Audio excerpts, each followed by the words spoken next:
Ever since I first got to play Kerbal Space Program 2, one of the things that I've been wanting to build is an SSTO. In fact, the second craft I ever built in this game was a simple LKO SSTO, but I really wanted to try and make a vehicle that could travel to the surface of another celestial body and return to the KSC runway. Now, with the new hydrogen fuel tanks, it was clear that my old school KSP-1 designs like the Argus weren't going to work anymore. The fuel is just not dense enough. So then I tried a few other things, like an ultra-lightweight SSTO with the pilot sitting in a cargo bay instead of a command pod to save mass. But all of this was to no avail, and my dreams were just out of reach. Plus, I have been increasingly experiencing problems with the Kraken in this game. Ships just randomly disintegrate, and then quick loading to earlier states doesn't fix things, and space planes seem to be especially prone to this. The wings can literally just fall off, and then the whole mission needs to be restarted, as the wings fall off upon loading any earlier quick save from the mission. So any interplanetary SSTO was going to be one heck of a grind, not just from a ship design perspective, but with the whole mission essentially hinging on Kraken RNG, I really wasn't feeling too enthusiastic about furthering my quest for interplanetary spaceplanes.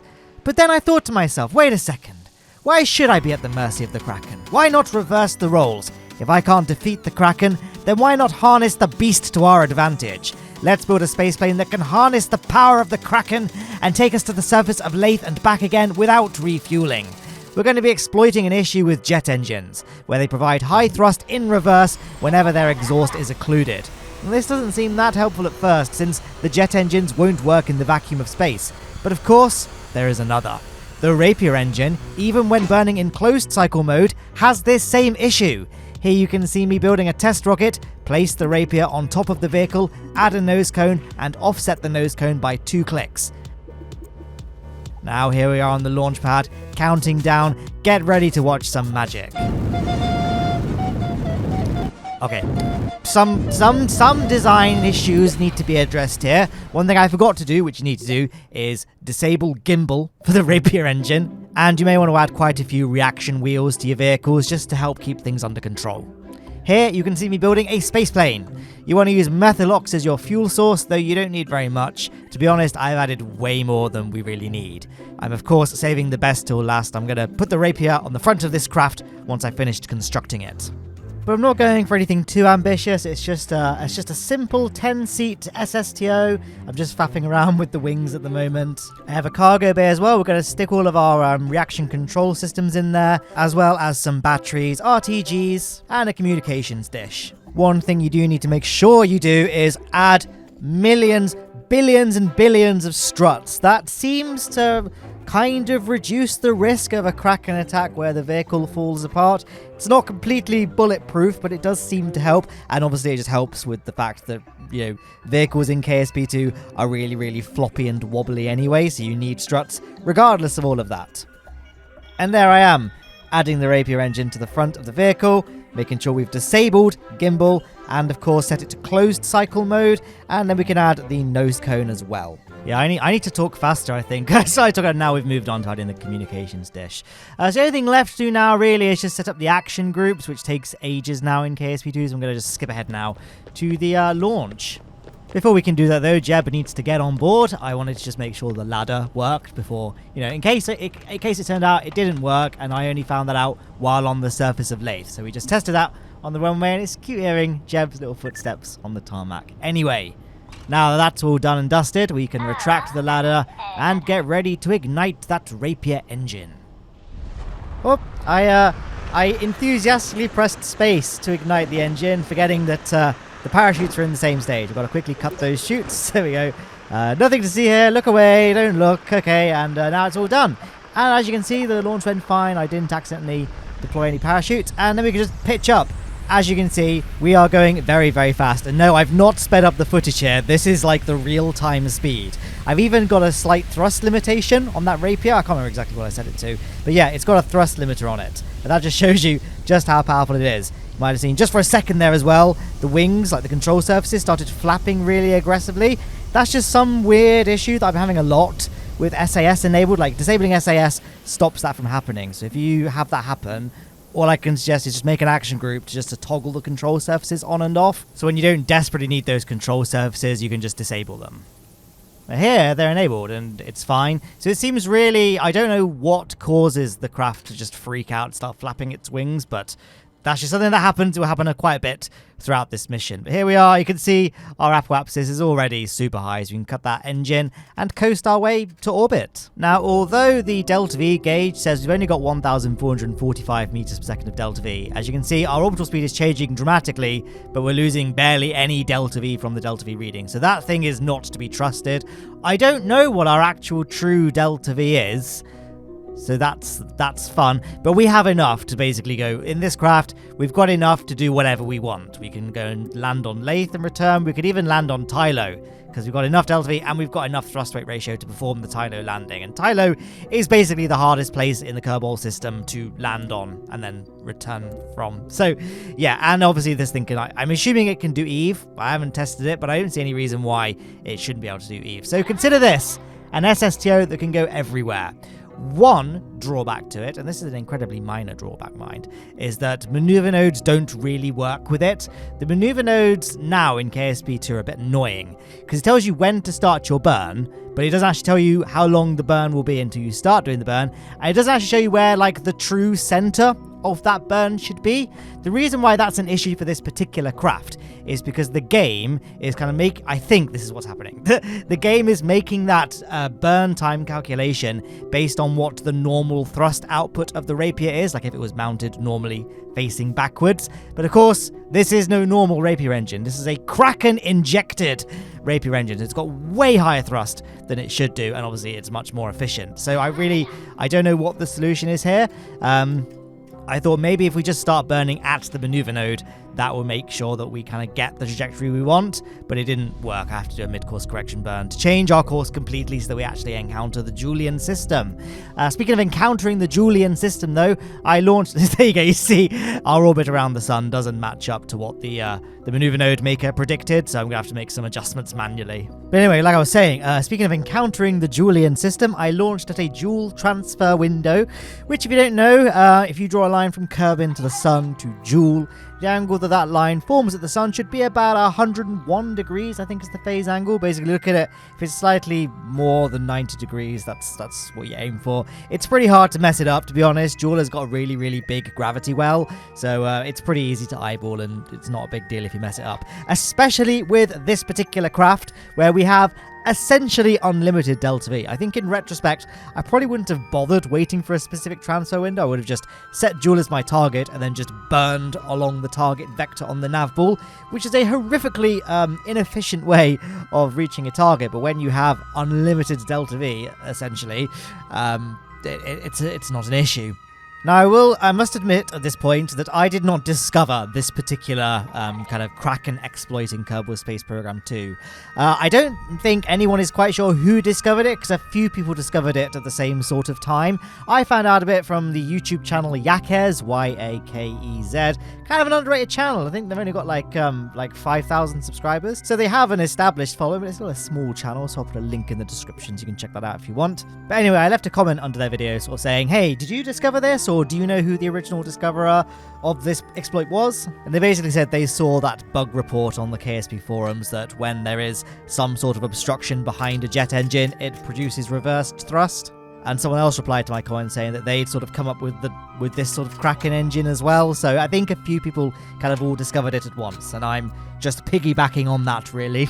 I'm bringing the engine to the masses so that you too can do things like a Joule mission. Because at the moment, you might have seen, I've been getting horrendously inefficient encounters with planets. Like the way I circularized around Joule was dumb. It put me on a very tilted orbit. I was miles away from Joule as well, so it was a really expensive burn. And similar for Laythe. Now, granted, I did get a bit time warp happy and overshot my periapsis. That doesn't help things, but even so, the actual path that I was taking around Laythe was inefficient. And that's just because the map screen doesn't show you your path past a planet, which makes efficient interplanetary missions essentially impossible. And I don't even know if it's a bug or not, because there are those sort of blue concentric rings, you know what I mean, that shows your entrance and exit from the sphere of influence. And is this the intended way? I hope that it's a bug. I really, really do. And if it's not a bug, They need to fix it, because it's ridiculous.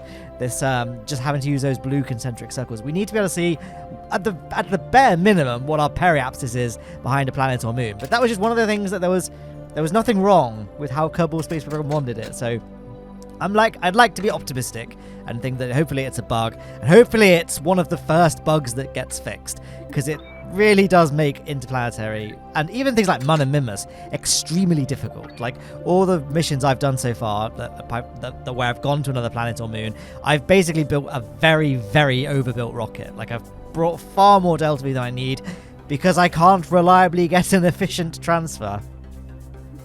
Now here I'm on EVA just repacking my chutes, because as you may recall, I accidentally deployed them upon launch. I didn't actually need to do this. You can just repack them from the parts manager, but I don't know, I just felt it was a bit more realistic to have a Kerbal go out and do it on EVA, so that's what I was doing there. And I do like EVA in this game, like with the little puffs of the jetpack. You know, like, I don't know, I just like the sound design. And we'll be talking about sound design a little bit later on, once we've done our Laythe Landing, which is about to happen. I was doing some final sort of checks. I then sort of doubted myself about my trajectory, decided to raise my periapsis a little bit just so we can aim towards a spit of land. I mean, I guess it doesn't really make a difference, right? Because again, we have essentially unlimited Delta V in this craft, but I wanted to have the descent not take ages, and then because if I overshot the land or undershot the land, we'd be flying through the atmosphere for ages, and I want to keep the video, you know, at a nice reasonable length. I think the total length of this video is just over half an hour, so it's kind of a longer video anyway. Don't want to waste time doing things unnecessarily.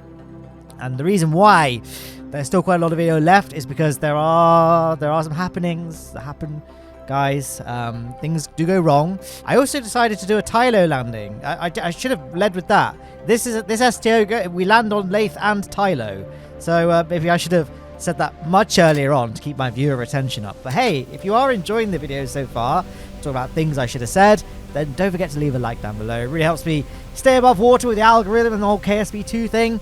And yeah, don't forget to subscribe as well. I don't really have a specific upload schedule for Kerbal Space Program 2 right now. I'm just pumping out as much content as possible while the game is new and there's lots of hype. I think long term, I'm probably going to aim for at least 2 KSP videos a week, be it KSP 1 or KSP 2, Wednesday, Saturday, that's what I'm thinking, but don't know yet. Anyway, here we are, about to perform our touchdown on the surface.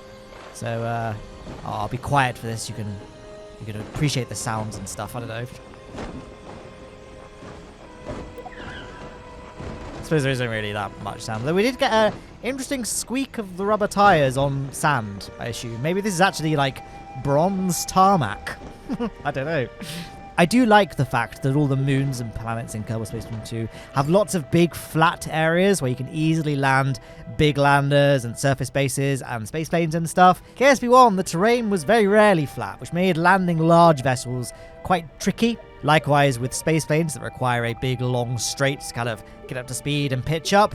Bit of a nightmare. Minmus is really the only place in KSP1, and there's a few other places, like especially towards the polar regions of planets and moons, there were some flat areas, but for the most part, you'd usually be landing on a bit of a tilt. So it is nice that we have a lot more flat areas in KSP2, especially on Laythe, where, you know, people are more likely to be like, you know, flying aircraft with jet engines and stuff because it's got an oxygenated atmosphere. So it's very much appreciated. And I don't know if you heard that, you know, behind the sound of my voice, but the Kerbals make footstep sounds. What I'll do is we'll get a plant our flag, which is a pretty silent affair, but then I'll shut up for a second so you can hear our Kerbal walking around making footstep sounds.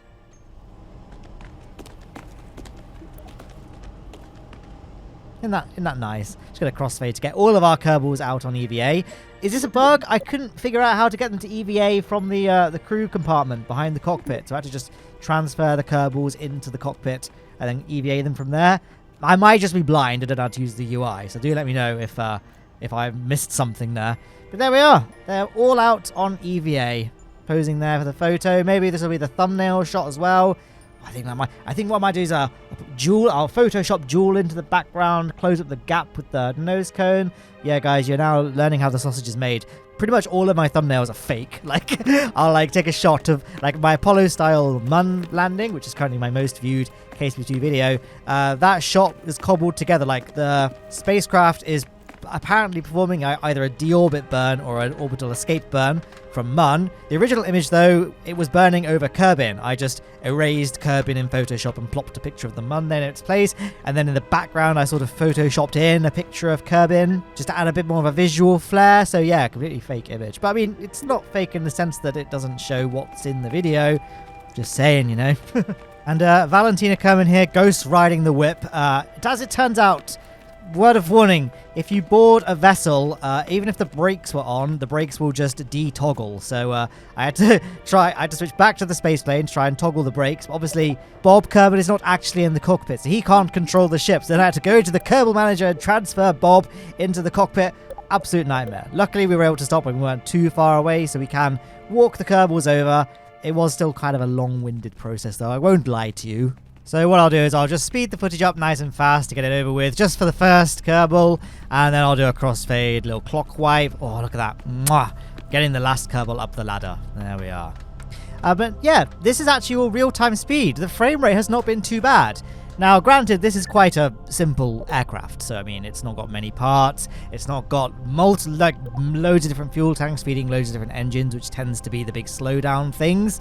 But regardless, a lot of this video, like I say, I've not sped the footage up, and usually, I'm guessing it's quite obvious when I have. Yeah, I'm just having a little look around the inline Mark II crew cabin. Pretty cool. I can't wait for the Mark II passenger bays to have interiors as well. So, for one, means I can actually EVA Kerbals from them. But two, it's nice because then that kind of makes up all the major components that you would want for a Mark II size spaceplane. Because both Mark II size cockpits have got transparent glass now and an IVA-ish. I mean, you can't view, there's no first-person view, but you can see inside the cockpit. That's what I meant. And here we are taking off again. Real-time speed, no speeding up the footage here.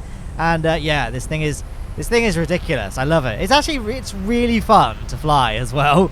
Maybe that's because the frame rate isn't like good, so it's not like a really painful process. But still, I had a blast. Here we are heading to orbit, and we're going very, very fast. It won't take us very long to reach orbit. And if you look at our resources, our fuel levels and delta V and all that, we've used barely any of this. I'm like, oh my gosh, we should totally go somewhere else. I already mentioned this earlier, didn't I, that we're going to go to Tylo, but things are going to start going wrong, guys.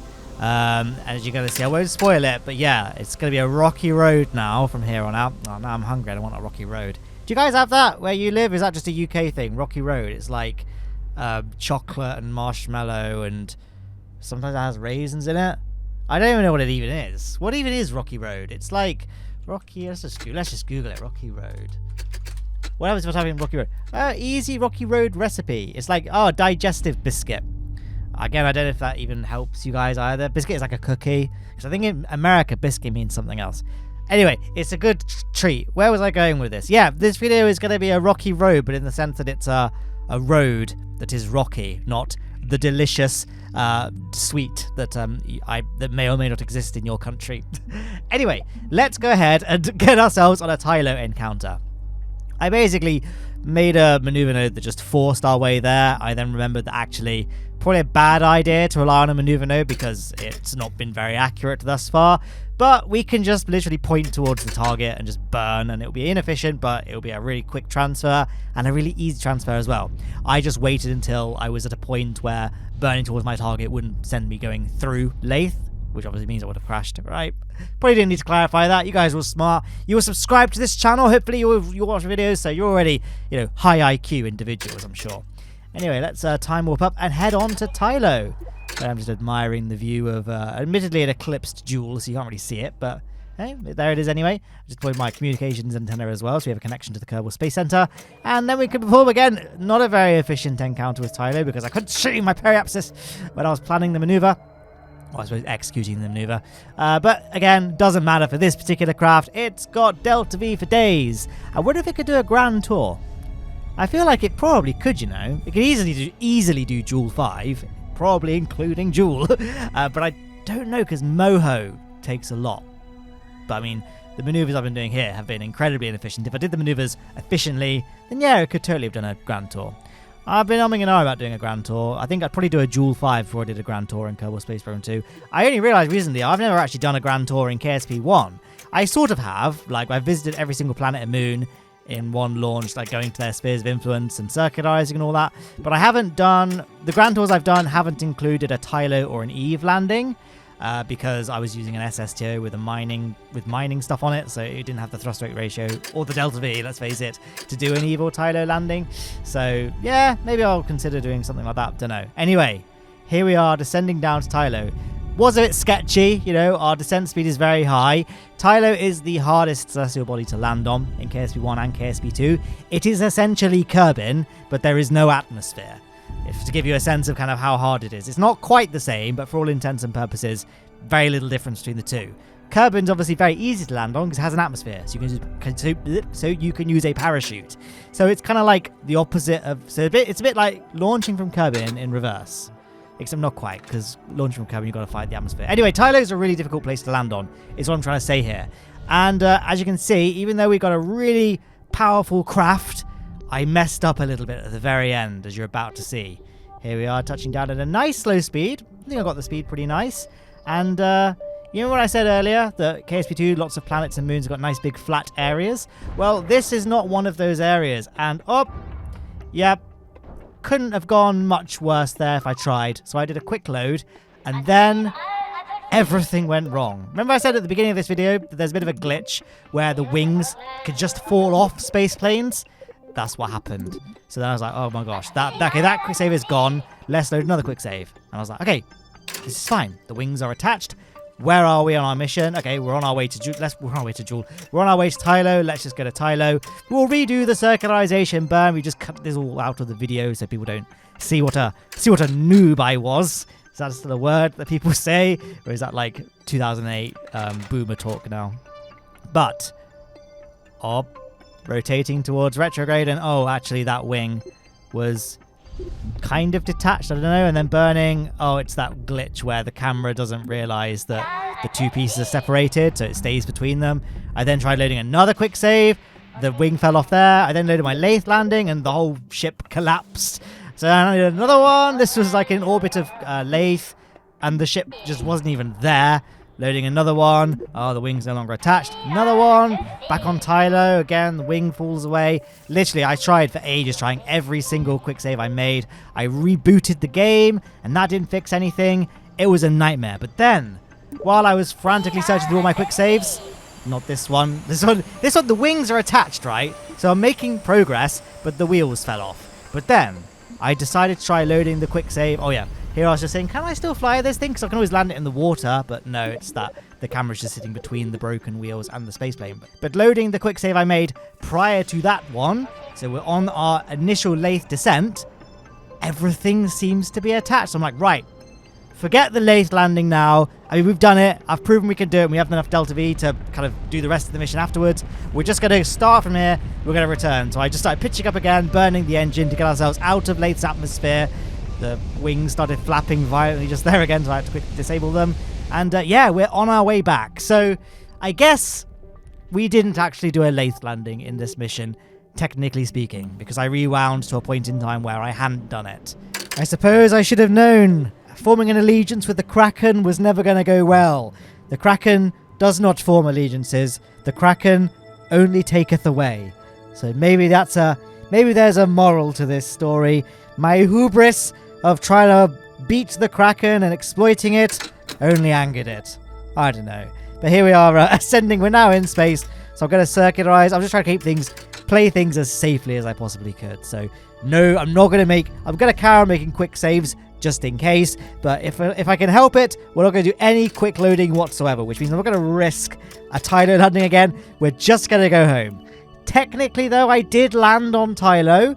The engine was destroyed, but the crew are all okay. Any landing that you can walk away from, even if you're, on a moon millions of miles away from, your home and all of your loved ones, it counts, So I put myself in an equatorial Laythe orbit just to make the whole planning a trip back to Kerbin a little bit more painless. And then we can go ahead and start thinking about doing a prograde burn to escape from Laythe's sphere of influence and ultimately end up in dual orbit. And, you know, just for what it's worth, I'm not actually considering this the first Laythe SSTO ever on YouTube. I think that would be a bit of a facetious claim to make because it is clearly just using an exploit built into the game. But while the exploit is here, I'm going to use it. I do have an idea, actually, for a Laythe SSTO that is possible in KSP 2, but I haven't done that. I only thought of that whilst editing this video. I'm like, oh, I could just do that. So I'm going to probably do a real Laythe SSTO at some point. But right now, this is what you get. But yeah, I've got an idea now for a Laythe SSTO video. Well, a Laythe SSTO design that I will then film and make into a video that should work in KSP 2, I think. I don't know. I'm gonna have to, once this is like, once I finish recording this commentary and finished editing the video and set it to render, I'm gonna jump back in the game, see if I can get the design to work. Although I don't really want to make another Laythe SSTO video so soon after this one, but I also quite like the idea of being the first person to make a Laythe SSTO in KSP 2 if it's not already been done. It could well have been done and I've just not noticed it. So if you guys have seen one, then don't let me know in the comments. I'd like to just, you know, I like to dream. I like to think that I've accomplished more than I really have. Anyway, let's get back to Kerbin. So I've just dropped my periapsis around the sun to intersect Kerbin's orbital line, and then we can just force an encounter. I'm just sort of planning it out using the maneuver planner tool, because it's not the maneuver node maker now, is it? It's the maneuver planner. Apparently that was done because maneuver node sounds a bit, new players might not understand what that means. So in maneuver planner, much more obvious what this tool is for. So yeah, we're going to try and, I know I kind of said I was going to try and avoid using the maneuver maker, but because it never comes out accurate, but I thought, you know what, no, it will be fine, we can just use it. It didn't work. I didn't get a Kerbin encounter. As you can see, I got things fairly close though, right? So now on screen, you'll just see me manually just burning in different directions on the nav to try and force those encounter nodes together. One thing though, just watching that footage back that I think I probably should have done, and this should have worked, when I started doing the burn at the maneuver node, it then says how long the burn should take. So in that case, it was about a 2-minute burn. So if I then stopped and then waited till it was 1 minute, or just waited an extra minute, so basically half whatever the burn time was, that should then put me at the point of where the maneuver node is located, and then it should have worked then to do the burn from there. Does that make sense? Would that have worked? I don't know. If you guys want to try this craft out in the, I'll put a, I don't know if I've still got the craft. I think I might have accidentally deleted it. But if I do still have the craft, I'll put a download link in the description. By the way, if you want to know how to share crafts in KSP 2, basically just you pick your vehicle up in the vehicle assembly building, press Control C, and then open something like Notepad, and press Control V, and then it just pastes the craft file into Notepad. And then if you want to take that out, highlight everything in the Notepad file, press Control C, open KSP 2 in the vehicle assembly building, press Control V, and it pastes your craft file in there. So there you are. That's how I will be sharing craft files in KSP 2, because I don't know if you actually can share a craft. I have no idea. I just know that this is a thing that exists in KSP 2, and I've never tried to share a craft file before. So I don't know. But like I say, I'm like 90% certain I accidentally deleted this craft while I was trying to diagnose why the wing fell off. Yeah, a bit of a long story. But here we are, circularizing at Kerbin. Again, we're on a massive tilt, and I thought to make things a bit easier, because again, I didn't want to risk anything going wrong and requiring me to quick save or quick load. So I want to try and make things as easy as possible for me. So let's just get ourselves equatorial to make our KSC encounter nice and easy. So I'm just going to warp around to around where periapsis is actually, and then to perform our retrograde burn to get ourselves on a KSC encounter. As you can see, I'm aiming to undershoot, because obviously the Kerbal Space Center is going to rotate to be closer, because from this angle, Kerbin would rotate left to right. Does that make sense? So you are trying to undershoot when coming in from this direction. Although I think I did probably undershoot a bit too much. We'll have to just burn prograde and raise that to be a little bit further up. And there we are. The communications antenna is now stowed away. The cargo bay doors are closed, and I fixed my descent profile as well. Actually, that wasn't even enough. I actually wanted to forget what I said earlier. I actually wanted to overshoot a little bit, because I underestimated how much drag this aircraft would produce, and I also underestimated how slowly Kerbin rotates. So all in all, a suboptimal descent. But as has been kind of the mantra throughout this whole video, we essentially have unlimited delta V, and we've got amazing thrust to weight ratio as well. So any sort of corrections to either our orbits, or in this case terrestrial flight, all a bit of a trivial affair really. That being said, I discovered this on Laythe. This aircraft does not pitch up very well. It's very nose heavy. It always wants to dive forward. And I noticed, we're actually going to now overshoot the KSC. We could perform some banking here, but as you can see, we're not banking very aggressively. So we're not going to have much space in front of us to pitch up and still have runway left. We might overshoot the runway. So I thought, right, what we'll do is we'll fire up the engine. We'll do a nice big turnaround and approach the KSC from the other end. Here you can get a sense of just how slowly this thing corners. It's about as agile as a container ship. So we really had to do a really big arcing banked turnaround. And then I had another bit of a nightmare where I then lost the Kerbal Space Center. I'm still not quite used to the new geography in KSP2. So in Kerbal Space Program 1, there was some quite clear landmarks that made it really easy to find where the KSC was. But it's all different now in Kerbal Space Program 2. And I don't know where the Kerbal Space Center is. It doesn't help that there are now clouds. And we also can't target the Kerbal Space Center, which would be really nice. It is already marked on the map. So in Kerbal Space Program 1, you could just I think it was either right click or a double click. You could click it either way and then set the KSC as your target, and then it would just appear on the nav ball so you know where to fly. But you can't do that in Kerbal Space Program 2, so I hope that gets added, because I think it's even more important and necessary now that we have clouds that could potentially cover it up so you can't visually see where it is. But we're now below the cloud layer, and I hope you can see where it is. If not, then I would probably suggest you go and get your eyes checked urgently. That's quite severe sight impairment. But all that aside, here we are. Yeah, I had to keep my speed fairly high just to stop this thing from nosing up. Luckily, we've got those repacked drogue chutes. And there they go, deploying. Bit annoying. I noticed this on the surface of Laythe as well, that the rear wheels don't flatten out. See what I mean? They should be now, all 8 of them should be on the ground, but only 4 of them are on the ground. But on the ground they are, as are we, which means this mission is over. I hope you guys enjoyed the flight, and hey, if you want to support me on Patreon or join my YouTube channel membership program, just like the people on the left did, then you can do so by following the links in the description. Help to keep all of this content made possible with your support. That was a train wreck of a sentence. There are also 2 videos on screen from my channel that you think you'll like. Hopefully they're good picks. Bit of a silly video, but I still had fun flying this craft, and I hope you had fun watching me fly it.